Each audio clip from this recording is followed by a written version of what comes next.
Hello everyone, আজকে আমরা শুরু করব chapter 9 flood control. Flood control চ্যাপ্টারে আমরা বেসিক্যালি শিখব যে ফ্লাড কিভাবে কন্ট্রোল করা যায়।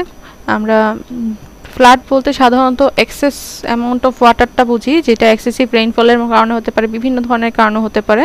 তো যখন আমাদের যেই জায়গাটা বা রিভার আছে, সেই রিভারের দুই পারে বা রিভারের চারপাশের যেই সারাউন্ডিংটা আছে টোটালটাই আমার ওয়াটারটা ওভারফ্লো করে, তখনই আমরা সেটাকে ফ্লাড বলতে পারি। তো ফ্লাড যখন কোনো একটা জায়গাতে আসে তখন সেই জায়গাতে হচ্ছে গিয়ে কিছুটা ড্যামেজ হতে পারে, বা ড্যামেজের ফলে আমাদের হচ্ছে গিয়ে বিভিন্ন ধরনের প্রবলেম ক্রিয়েট হয়। তো সেই জিনিসগুলো হতে পারে আমাদের লাইফের উপর, properties, crops, roads, highway, railways, communication system, এই প্রত্যেকটা জিনিসের উপরে কি হতে পারে, আমাদের হচ্ছে গিয়ে এই ফ্লাডটা ইফেক্ট করতে পারে বা হচ্ছে ড্যামেজ ক্রিয়েট করতে পারে। তো এই ড্যামেজটা বেসিক্যালি আমাদের কি একটা খুবই একটা ইম্পর্টেন্ট পার্ট, এই ড্যামেজটাকে অ্যাসেসমেন্ট করা। সেটা হচ্ছে গিয়ে গভর্নমেন্ট পর্যায়ে হোক বা নন গভর্নমেন্ট পর্যায়ে হোক, আমাদের এই ড্যামেজটাকে অ্যাসেসমেন্ট করা খুবই ইম্পর্টেন্ট। যতক্ষণ না পর্যন্ত আমরা এই ড্যামেজটাকে অ্যাসেসমেন্ট করতে পারবো, ততক্ষণ পর্যন্ত আমরা এটার জন্য কোনো প্রিকশন নিতে পারবো না, বা ড্যামেজটাকে প্রিভেন্ট করার জন্য পরবর্তীতে আমাদের যে প্রজেক্টগুলো হাতে নিতে হবে, কিংবা যে স্ট্রাকচারগুলো দাঁড় করাতে হবে, বা যে ধরনের ফ্যাসিলিটি প্রোভাইড করতে হবে, সেই জিনিসগুলো আমরা সম্পর্কে কি করতে পারবো না, কোনো আইডিয়া পাবো না।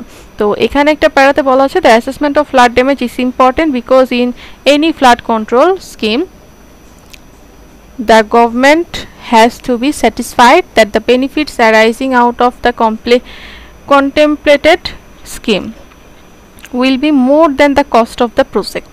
আমাদের যেই ড্যামেজটা হয়, সেই ড্যামেজটা আসলে কি করতে হয়, অ্যাসেসমেন্ট করতে হয়। খুবই ইম্পর্টেন্ট এটা, কারণ হচ্ছে গিয়ে যে কোনো ফ্লাড কন্ট্রোল গভর্নমেন্ট পর্যায়ে যখন আমরা স্যাটিসফাইড করতে চাই, মানে স্যাটিসফাইংলি কন্ট্রোল করতে চাই, তখন কি হয়, সেই জায়গাতে বিভিন্ন ধরনের প্রজেক্ট আমাদের কি করতে হয়, দাঁড় করাতে হয়, বা প্রজেক্ট হচ্ছে কি আমাদের পাস করাতে হয় বা কমপ্লিট করতে হয়। সেই জিনিসটার জন্য আমাদের একটা প্রজেক্ট কস্ট লাগে। Such economic justification of flood control scheme can be made only if the flood damage data are available for the different floods of varying magnitude occurring over a period of time. তো economic জাস্টিফিকেশনটা flood কন্ট্রোলের জন্য খুবই important. ড্যামেজকে কি আছে সেটা আমরা কিভাবে করে মিনিমাইজ করতে পারি, সেই জিনিসগুলো ইমপ্লিমেন্ট করার ক্ষেত্রে। তো নেক্সট আমরা দেখব হচ্ছে causes of flood. হোয়েনেভার an area is understanding water over a certain period of time, যখন কোনো একটা জায়গাতে স্ট্যান্ডিং ওয়াটার থাকবে বা স্থির ওয়াটার থাকবে একটা সার্টেন পিরিয়ড অফ টাইম পর্যন্ত, which can vary from place to place, এটা প্লেস টু প্লেস ভ্যারি করতে পারে, leading to a disruption of human activities and loss of property and life. এখানে আসলে হিউম্যান অ্যাক্টিভিটি এবং life, loss of property আর life কি করতে পারে, ডিসরাপশন করতে পারে। It is said to be flooded, তখন এটাকে আমরা বলতে পারি যে এখানে আসলে ফ্লাড সংঘটিত হয়েছে। প্রায় প্রতি বছর বা বিভিন্ন ইয়ারে আসলে কি হয়, আমাদের ফ্লাড অকার করে। Every area has natural drainage system in the form of drains, tributaries, rivers, lakes etcetera to carry surface run off resulting from rainfall. রেইনফলের মাধ্যমে যেই ওয়াটারটা আসতেছে সেই সারফেসের উপর, সেটা সারফেস রানের মাধ্যমে বিভিন্ন ড্রেন সিস্টেমে বা ট্রিবিউটারিসে বা রিভার, লেকের মাধ্যমে কি হয়, ন্যাচারাল ড্রেনেজ সিস্টেমের মাধ্যমে পানিটা কি হয়ে যায়, ডিস্ট্রিবিউটেড হয়ে যায়। Floods occur largely due to an inadequate draining capacity, যদি কোনো একটা জায়গাতে পর্যাপ্ত পরিমাণে আমার ড্রেনিং ফ্যাসিলিটি না থাকে বা ড্রেনেজের ক্যাপাসিটি না থাকে, তখন সেখানে কি হয়, ফ্লাড বৃহৎ পরিসরে সংঘটিত হয়। when there is a heavy downpour in a short period of time and the resulting rainfall excess is so heavy that the existing damage capacity is not adequate to take care of, there will be stagnation of the surface runoff for some period leading to flooding. কোনো একটা জায়গাতে যদি এরকম হয়, একটা short period যেটা অনেক বেশি পরিমাণে রেইনফল চলে আসলো, হেভি রেইনফল চলে আসলো, তখন সেই জায়গার যদি ক্যাপাসিটি না থাকে সেই রেইনফলটাকে টেক কেয়ার করার, তখন সেখানে কি হয়, স্ট্যাগনেশন অফ ওয়াটার ক্রিয়েট হয় একটা, বা সারফেস রান অফ ক্রিয়েট একটা সার্টেন টাইম পর্যন্ত বা সার্টেন টাইম পিরিয়ড পর্যন্ত, সেটাকে বলা হচ্ছে কি ফ্লাড। স্ট্যাগনেশন মানে কোন একটা জায়গার পানির স্থবির একটা অবস্থা সৃষ্টি হয়, ঠিক আছে। আচ্ছা, এখানে কিছু প্রিন্সিপাল বা কজেস আছে, সেগুলো হচ্ছে কি excessive rainfall leading to extraordinary run of, যদি অনেক বেশি পরিমাণ বৃষ্টিপাত চলে আসে, এক্সট্রাঅর্ডিনারি রান অফ মানে অনেক বেশি পরিমাণে রান অফও চলে আসে। Number 2 prone drainage system and drains of inadequate capacity, অনেক বেশি ড্রেনেজ যে সিস্টেমটা আছে সেটা খুব বেশি খারাপ হলে এবং যদি আমার ড্রেনগুলোর পর্যাপ্ত পরিমাণে ক্যাপাসিটি না থাকে তখন। নাম্বার 3 হচ্ছে silting up of a natural drains and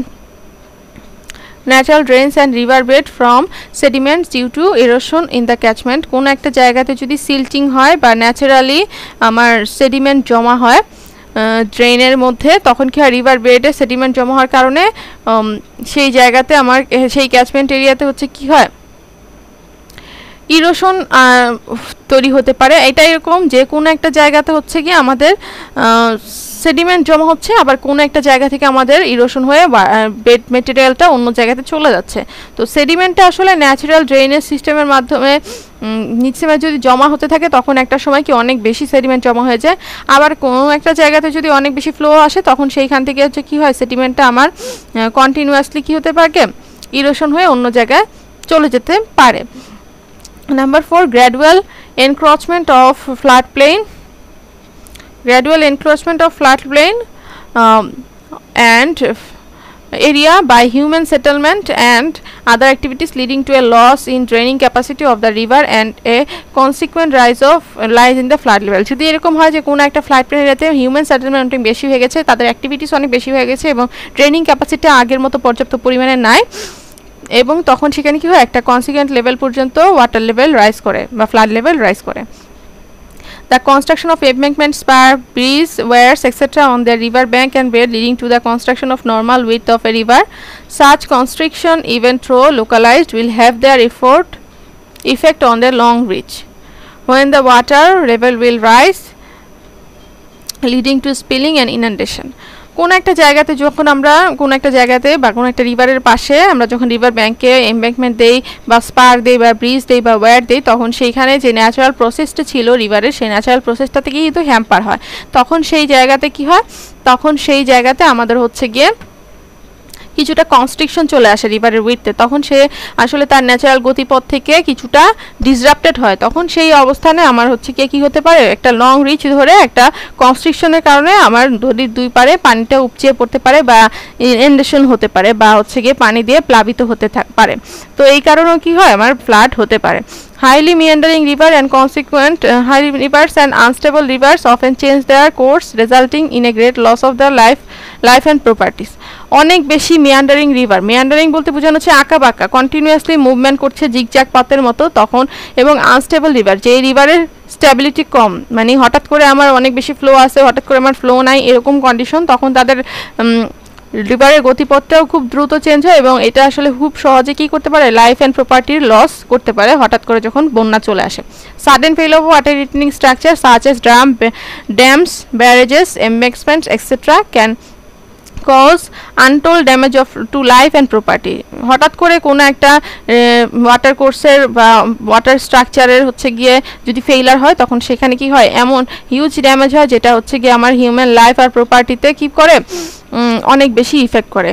hill slide into river valleys have often created temporary dams like obstruction, the subsequent failure of which has been responsible for the flooding of downstream areas. তো এই ধরনের জায়গাতে কি হয় আমার failure হতে পারে, ঠিক আছে। In deltatic areas, floods are caused due to a sudden diversion of flow from a existing channel. Deltatic area মানে কোনো দ্বীপ টাইপের জায়গাতে বা বদ্বীপ টাইপের জায়গাতে কি হয় ফ্লাডটা হঠাৎ করে কি হয়ে যায় ডাইভারশন অফ ফ্লো ক্রিয়েট করে আগের চ্যানেল থেকে, যার কারণে আমার কি হয় ওয়াটার কনভেইং ক্যাপাসিটিটা কমে যায়, তখন সেখানে আসলে বন্যা ক্রিয়েট হয়। In tidal rivers the sea water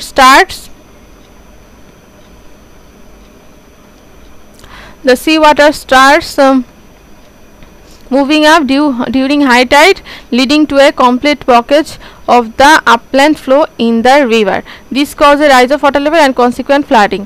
এই টাইডাল রিভারগুলোতে কি হয়, সি ওয়াটারটা হঠাৎ করে মুভ করে যখন হাই টেড আসে তখন হচ্ছে গিয়ে সেখানে ব্লকেজ ক্রিয়েট হয় এবং ফ্লোটা কি হয় অনেক বেশি উপর দিয়ে চলে যায়। তো এই ধরনের ক্ষেত্রে ওয়াটার লেভেলের রাইজ হয় এবং ফ্ল্যাট ক্রিয়েট হতে পারে।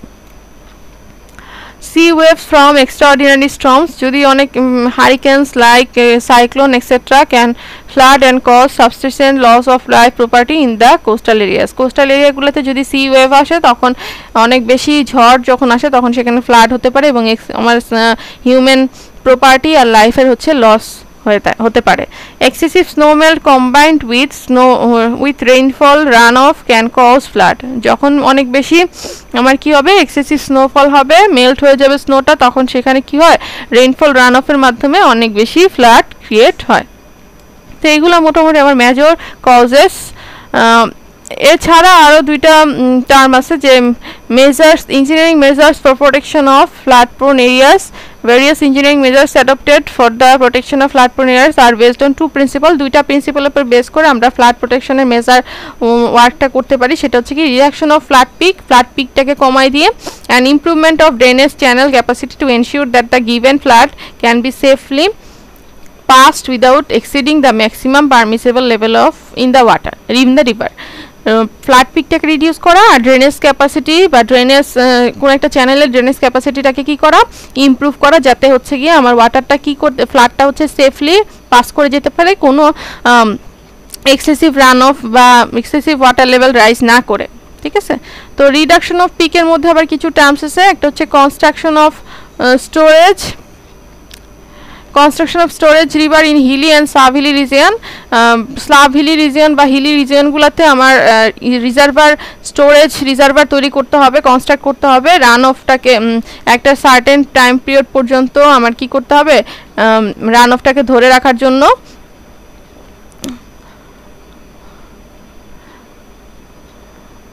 For a certain period of time during the critical storm period to substantially reduce the runoff in the lower reaches affected by flood. ফ্লাডের কারণে যাতে লোয়ার রিজনগুলোতে আমরা রানঅফের মধ্য দিয়ে রানঅফটাকে রিডিউস করতে পারি, সেই জন্য আমরা কি করব, স্টোরেজ রিজার্ভার কনস্ট্রাক্ট করব। এই যে ফ্লাড পিক বেশি ছিল, আমরা হচ্ছে রিজার্ভারের মাধ্যমে এটা হচ্ছে গিয়ে ফ্লাডটাকে ওয়াটারটাকে স্টোর করে আমরা ফ্লাড পিকটাকে কমাই দিতে পারি। ঠিক আছে, আচ্ছা নাম্বার 2 হচ্ছে ইনক্রিজিং ইনফিল্ট্রেশন বাই ন্যাচারাল ও artificial recharge.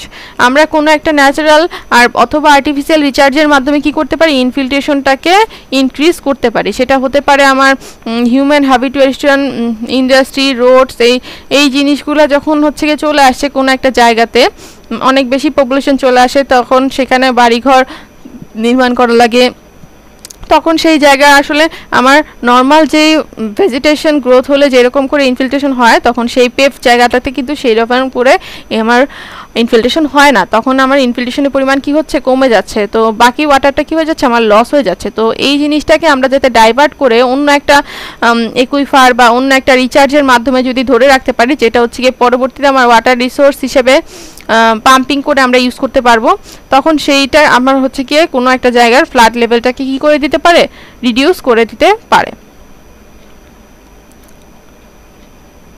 Diversion of run of through subsidiary channels of the same river or to selected depression or lakes can relieve the flood intensity in a given channel. কোনো একটা চ্যানেলের মাধ্যমে বা subsidiary চ্যানেলের মাধ্যমে যদি আমরা ডাইভারশন করতে পারি বা লেকের মাধ্যমে কোন ওয়াটারটাকে, তখন সেখানে ফ্লাডের ইন্টেন্সিটিটা কি কমানো সম্ভব হয়। আচ্ছা, একটা হচ্ছে ইমপ্রুভিং কনভিয়েন্স। আমরা যদি ডিসচার্জের ক্যাপাসিটিটা বাড়াতে পারি তাহলে আমরা কি করতে পারবো, ফ্লাড লেভেলটাকে রিডিউস করতে পারবো। আচ্ছা, engineering measures to improve the conveying capacity of drainage channel are discuss below, যে আমরা কিভাবে করে ড্রেনেজ চ্যানেলটা ইমপ্রুভ করতে পারি সেটা আমরা একটু দেখব। একটা হচ্ছে কনস্ট্রাকশন অফ লেভিস অর ফ্লাড এম্বাঙ্কমেন্ট। কোনো একটা রিভারের পাশে আমরা লেভি কনস্ট্রাক্ট করতে পারি অথবা ফ্লাড এম্বাঙ্কমেন্ট ক্রিয়েট করতে পারি। সো যেই জায়গাতে হচ্ছে কি আমার সিলটেশন হচ্ছিল সেই জায়গাটা আমরা কি করতে পারি, during the peak flood water rises above the bank, since the shallow section up to the natural bank level is totally inadequate to convey required flood flow.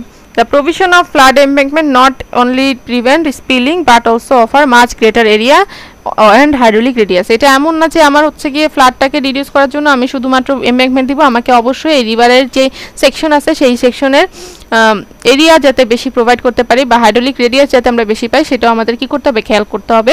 তো আমরা যখন রিভারের দুই সাইডে আমার রিভার ব্যাঙ্ক বা লেভি ক্রিয়েট করব তখন অবশ্যই আমাকে কি করতে হবে, এই লেভির ব্যাঙ্কফুল ফ্লো লেভেলটা আমার দেখতে হবে যে কতটুকু পরিমাণ আমার ডিসচার্জ ক্যারিং ক্যাপাসিটি সেটা আমার ঠিক আছে কিনা। আরেকটা অপশন হচ্ছে আমরা নাম্বার 2 যেটা, যে আমরা এই জায়গাটাতে ড্রেনেজ করতে পারি, ড্রেজিং করতে পারি। ড্রেজিং করে আমরা এই রিভারের ক্যাপাসিটিটা বাড়াতে পারি, তখন আমাদের এই দুই পাশে লেভি না দিলেও চলবে বা আমরা কম্বাইন আকারে এটা করতে পারি। তো সিল্ট যখন আমরা এখান থেকে রিমুভ করব ড্রেজিংয়ের মাধ্যমে তখন আমাদের কি হবে, রিভারের যে চ্যানেল সেকশনটা আছে এই সেকশনটার ক্যাপাসিটি কি তখন বেড়ে যাবে, তখন এটা আমরা কি করতে পারবো, অ্যাডিকুয়েট পরিমাণ ডিসচার্জ কি করতে পারবে, সে কনভে করতে পারবে। Soil conservation and sediment control, আমরা সেডিমেন্ট কন্ট্রোলের মাধ্যমে কি করতে পারি, ফ্লাড লেভেলটাকে কমা দিতে পারি। It is largely due to the deposition of sediment eroded from hilly areas that the channel loss their convey capacity in its downhill reaches. উপর থেকে যখন হিলি এরিয়াতে আমার রেইনফল আসতেছে তখন হিলি এরিয়ার মাটিটা এরোডেড হয়ে সেটা কি হচ্ছে, সেডিমেন্ট আকারে নিচের দিকের রিচে বা জমা হচ্ছে বা সেডিমেন্ট জমা হচ্ছে বা সিলটেশন হচ্ছে। তো যার কারণে হচ্ছে আমার চ্যানেলগুলো তার কনভেইং ক্যাপাসিটিটাকে হারিয়ে ফেলছে। Sediment may be trapped through check dams and made to deposit in storage reservoir upstream allowing comparatively clear water to flow downstream. ডাউনস্ট্রিমেটা আমরা যখন পৌঁছাবো তখন আমার অবশ্যই উপরে একটা চেক ড্যাম থাকতে হবে যেখানে আমার সেডিমেন্টগুলোকে ডিপোজিট করতে পারবো। তো এইভাবে করে সেডিমেন্টটাকে যদি আমরা আগে থেকে ডিপোজিট করে ফেলতে পারি অন্য জায়গাতে তাহলে আমার ক্লিয়ার চ্যানেলের যেই ক্যাপাসিটিটা সেটা কি থাকবে, আগের মতোই থাকবে। Number 4 হচ্ছে ডিবেটমেন্ট। Natural bank channel bed and river bank is extremely rough owing to its irregular shape of cross section. কোনো একটা জায়গাতে লোকাল স্কারিং বা ডিপোজিশনের মাধ্যমে চ্যানেলের যেই ন্যাচারাল যেই সেকশনটা আছে বা বেড আছে বা ব্যাঙ্ক আছে সেটা কিন্তু চেঞ্জ হয়ে যায় বা শেপটা তার আগের শেপে থাকে না, সেটা ইরেগুলার শেপে হয়ে যায়। If the same channel can be paved with concrete or similar other material it can offer much smoother surface offering very little resistance. আচ্ছা, এখানে কি হতে পারে, আমাদের যে শেপটা চেঞ্জ হচ্ছে এর জন্য ব্যাঙ্কে অথবা রিভার ব্যাঙ্কে বা বেডের সাইডে আমরা যদি হচ্ছে গিয়ে সেম চ্যানেলটাতেই যদি পেভ করে দেই, সেটা কনক্রিট দিয়ে অথবা হচ্ছে গিয়ে আমার কনক্রিট ব্লক দিয়ে অথবা হচ্ছে গিয়ে স্যান্ড ব্যাগ দিয়ে অথবা হচ্ছে জিও ব্যাগ দিয়ে, তাহলে কি হবে, আমার ওই জায়গাটা হচ্ছে স্মুথ সারফেস হয়ে যাবে এবং যেটা হচ্ছে গিয়ে কিছুটা রেজিস্ট্যান্স কি করবে, বাট হচ্ছে গিয়ে আমার অ্যামাউন্ট অফ যে রিভার ক্যারিং ডিসচার্জ বা ডিসচার্জ কনভে করার ক্যাপাসিটি সেটা কিন্তু আগের মতোই থাকবে। ঠিক আছে। নাম্বার 5 হচ্ছে গিয়ে natural and artificial cut off. আমরা ন্যাচারাল অ্যান্ড আর্টিফিশিয়াল কাট অফের মাধ্যমে রিভার বেনটাকে বা মিয়ান্ডারিং রিভারের যে লুপগুলো আছে সেই শার্প গেনগুলো আছে সেটাকে যদি আমরা ডাইভার্ট করে ন্যাচারাল কাট অফ বা আর্টিফিশিয়াল কাট অফের মাধ্যমে যদি লেংথটাকে কমিয়ে নিয়ে আসতে পারি তাহলে সেই ক্ষেত্রে আমার হচ্ছে গিয়ে রিভারের যে ডিসচার্জ কনভে করার ক্যাপাসিটি সেটা কিন্তু সেমই থাকে। যে সাপোজ আমাদের এটা একটা মিয়ান্ডার রিভার যেটা কন্টিনিউয়াসলি তার গতিপথটা চেঞ্জ করতেছে, তো এটার গতিপথ কন্টিনিউয়াসলি চেঞ্জ করে কিভাবে, যে এখানে কোনো একটা জায়গাতে ভেলোসিটি বেশি হওয়ার কারণে ইরোশন হচ্ছে, আবার অপোজিট সাইডে কি হবে, ন্যাচারালি তার অপোজিট সাইডে হচ্ছে ডিপোজিশন হবে, কারণ যেহেতু ওয়াটারটা সব এদিক দিয়ে আসছে। তো এইভাবে করে যখন আমরা আসছে তখন এটা কি হচ্ছে, কন্টিনিউয়াসলি তার লেংথটাকে বড় করে নিচ্ছে এবং লেংথটাকে বাড়িয়ে নিচ্ছে, যার কারণে আমরা ডিসচার্জটা অনেক অনেক পথ ধরে আর কি ক্যারি করে যাচ্ছে। তো আমরা যদি সেটাকে একটা ন্যাচারাল কাট অফের মাধ্যমে বা আর্টিফিশিয়াল কাট অফের মাধ্যমে কাট করে একটা বিকল্প পথ তৈরি করে দিই তাহলে আমার ওয়াটারটা সরাসরি এই জায়গা দিয়ে চলে আসতে পারবে, যার মাধ্যমে আমরা হচ্ছে কি করতে পারি, এই আমাদের হচ্ছে গিয়ে রিডিউস করতে পারি এই ফ্লাড লেভেলটাকে। ঠিক আছে। Clearance of weed and other vegetable matter from channel bed. Channel বেডের যে রাফনেস আছে সেটার জন্য আমার কি হয়, চ্যানেলের ডিসচার্জ যে ডিসচার্জটা ক্যারি করে আসছে সেটাতে একটা অবস্ট্রাকশন ক্রিয়েট হয়। তো আমরা যাতে রিভারের যে ওয়েট বা ভেজিটেশন গ্রোথ আছে সেটা যাতে ব্যাঙ্কে বা বেডে ক্রিয়েট না হয় সেজন্য আমরা হচ্ছে কি করব, এখানে রাফনেস বেড ম্যাটেরিয়ালগুলোকে আমরা কোর্স ম্যাটেরিয়াল করে দিতে পারি বা হচ্ছে কি আমরা এখানে চ্যানেলের রাফনেস ইনক্রিজ করে দিতে পারি। ঠিক আছে। নেক্সট হচ্ছে removal of artificial obstruction or careful design of waterways of for river structure. এখানে আমরা কি করতে পারি, কোনো আর্টিফিশিয়াল অবস্ট্রাকশন থাকলে রিভারে সেটা কি করতে পারি, অবস্ট্রাকশনটাকে আমি রিমুভ করে দিতে পারি। তাহলে আমার যে ডিসচার্জ ক্যারিং ক্যাপাসিটি ছিল সেটা আমার কি থাকবে, বেশি থাকবে। এবং রিভারের মধ্যে যখন আমরা কোনো স্ট্রাকচার তৈরি করব তখন আমরা সেটা অবশ্যই কেয়ারফুলি ডিজাইন করব যে আসলে নেভিগেশন ডেপটাকে কমিয়ে দিচ্ছে কিনা, বা হচ্ছে গিয়ে আমার এখানে ডিসচার্জটা বাধাপ্রাপ্ত হচ্ছে কিনা, বা কোনো হচ্ছে গিয়ে প্রবলেম ক্রিয়েট করতেছে কিনা আমার, সেটা আমাদের কি করতে হবে, খেয়াল রাখতে হবে। নাম্বার 8 হচ্ছে গিয়ে maintenance of river training work. River training ওয়ার্কটাকে মেনটেন করতে হবে। আমরা যত কিছু বললাম যে স্ট্রাকচার তৈরি করা, এমব্যাঙ্ক প্রোভাইড করা, তারপর হচ্ছে রিবেটমেন্ট প্রোভাইড করা, এই সবগুলো পারপাসই মানে পারপাসে যেই পারপাসে ইউজ করা হচ্ছে সবগুলো জিনিসই আমাদের কি করতে হবে, কন্টিনিউয়াসলি মেনটেন করতে হবে। না হলে হচ্ছে কি হবে, আমরা যত স্ট্রাকচারই দাঁড় করে না কেন বা যত প্রোটেকশনই নেই না কেন, প্রোটেকশন মেজারই নেই না কেন, আমাদের কিন্তু কাজটা সাকসেসফুল হবে না। আমরা কিন্তু ওইভাবে করে ফ্ল্যাটটাকে কন্ট্রোল বা প্রিভেন্ট করতে পারবো না। সো সেই জন্য আমাদের কি করতে হবে, ওভারঅল সবগুলো কাজকে আর রিভার ট্রেনিং ওয়ার্কটাকে কি করতে হবে, মেইনটেনেন্স করতে হবে কন্টিনিউয়াসলি। তো এই হচ্ছে মোটামুটি আমাদের হচ্ছে গিয়ে ফ্ল্যাট কন্ট্রোল চ্যাপ্টার। তো এখান থেকে আমরা যে জিনিসগুলো দেখলাম যে কী কী কারণে হচ্ছে ফ্লাড হয়, কী কী কারণে ফ্লাডটাকে কীভাবে মিনিমাইজ করা যায়, কী কী মেজার নিয়ে যায় সেই জিনিসগুলো। তো এই পর্যন্তই আমাদের এই চ্যাপ্টারটা। Thank you everyone.